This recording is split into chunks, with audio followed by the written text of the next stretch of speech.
Bonjour, j'ai acheté dernièrement un presse-agrumes, donc c'est le modèle DOD 131 VS, hein, c'est de la marque Livoo.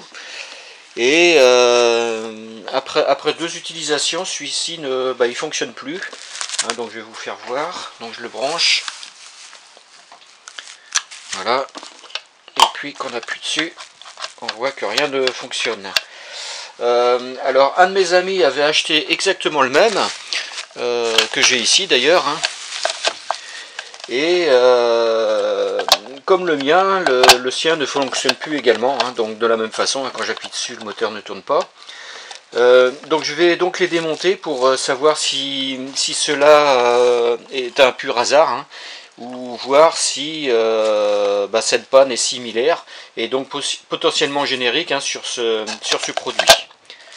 Donc pour le démonter, je vais démonter je vais défaire. J'ai vu qu'il y avait 3 vis là derrière. Donc je vais ouvrir ce capot et puis accéder à la partie moteur. Une information, hein, pour démonter. Donc j'avais dit d'enlever les 3 vis là, mais finalement donc j'ai enlevé les petits patins aussi pour voir. Hein, ici là, donc il y en avait 3 ici et finalement il y a une vis ici qu'il faut retirer également. Donc voilà, après avoir enlevé le capot, là, donc on a accès à l'intérieur, donc on voit un peu le système, hein, avec l'alimentation qui est ici. Il y a le petit moteur avec qui est alimenté là, ici. Et donc un système d'engrenage plastique là. Et puis lorsqu'on appuie sur l'axe, hein, c'est là où normalement on est censé mettre en route le moteur. C'est-à-dire d'ailleurs un contact électrique, hein, qui doit se créer en dessous, hein, puisqu'on voit les fils là en dessous. Donc je vais démonter, je vais enlever tout ce bloc là, et puis je vais regarder comment ça se présente. Donc j'ai juste tiré dessus, hein, puisqu'il était emboîté ici, hein, il y avait des ergots qui étaient emboîtés dans les orifices ici. Et on voit bien que quand on appuie sur la tige, on actionne ici le système, hein, qui fait que ça fait contact entre ici et puis ici, hein, et donc à partir du moment où les deux lamelles se touchent, hein, le moteur doit s'alimenter.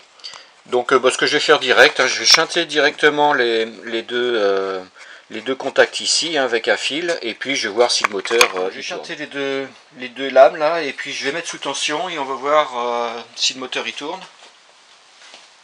Donc on voit que le moteur ne tourne pas. Ça veut dire que c'est pas un problème de liaison ici, c'est plutôt un autre problème. Donc je vais regarder ça d'un peu plus près. Bon, j'ai trouvé la panne. Finalement, c'est je pense que c'est du matériel de merde, hein, on peut le dire. Je pense que c'est dans la conception où on voit ici là, on voit voilà, je viens de. Donc il y a carrément un fil du bobinage, hein, qui est coupé, mais on voit bien que la conception en elle-même, hein, c'est vraiment pas cher, quoi.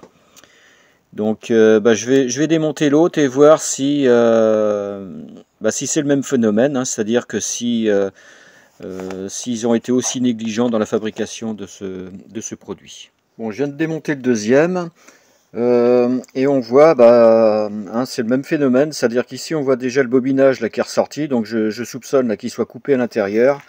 Hein, on voit bien que c'est, déjà ça c'est pas normal, hein, puisque tout devrait être derrière cette protection isolante. Donc en résumé, hein, les pannes proviennent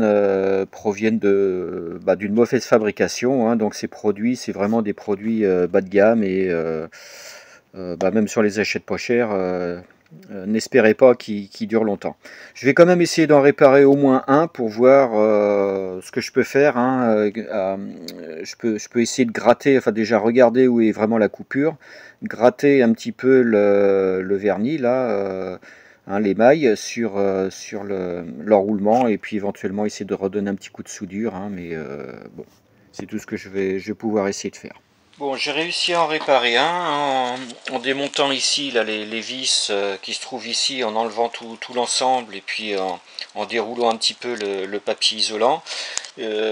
Donc c'était juste, donc au niveau de comment dire, à l'entrée, hein. Donc j'ai pu quand même gratter et puis ressouder tant que bien que mal, hein, et puis remettre hein, comment dire, la protection isolante. Et puis bon, on va essayer ensemble hein, pour voir déjà celui-là. Donc je vais le chanter en mettant ça, cette pince.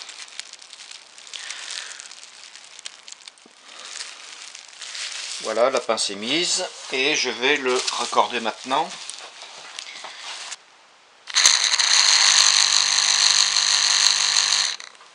Donc on voit maintenant qu'il tourne et donc celui-là est réparé, je vais le remonter et puis je vais passer au deuxième qui se trouve ici. Hein. Bon, par contre celui-là il a l'air un peu plus compliqué à l'endroit où ça a été coupé, mais bon, comme on dit, hein, qui ne tente rien n'a rien. Et je vais essayer. Bon, ça y est, j'ai défait le papier isolant et on voit que c'est coupé à cet endroit-là. On voit bien le petit bout du fil ici et puis également ici. Là, il y a un petit bout. Hein, donc ça veut dire qu'il y a trois endroits. Bon, je vois pas le quatrième hein, parce qu'à partir du moment où il y a une extrémité, il doit y avoir l'autre hein, quand même. Je vais essayer quand même de ressouder un peu tout ça là et puis de voir d'un peu plus près si je trouve l'autre extrémité qui a été coupée. Et puis après je ferai éventuellement un essai pour voir si la réparation a été réussie ou non. Bon, je suis un petit peu sceptique hein, quand même parce que là j'ai beaucoup plus de travail que sur l'autre et il me manque quand même une extrémité. Bon, ça y est, j'ai ressoudé les conducteurs entre eux et donc j'ai repris une mesure avec un ohmmètre entre les deux fils là, de la bobine.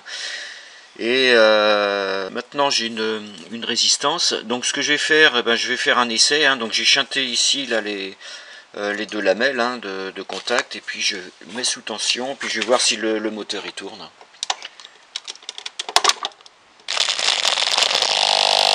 Bon, on voit que maintenant il tourne. Bon, je coupe hein, parce que bon, c'est déjà une bonne chose. Ce que je vais faire maintenant, je vais quand même isoler un peu tout ça. Je vais remettre tout l'isolant aussi initial et puis je vais remonter tout l'ensemble et faire des essais sur les deux.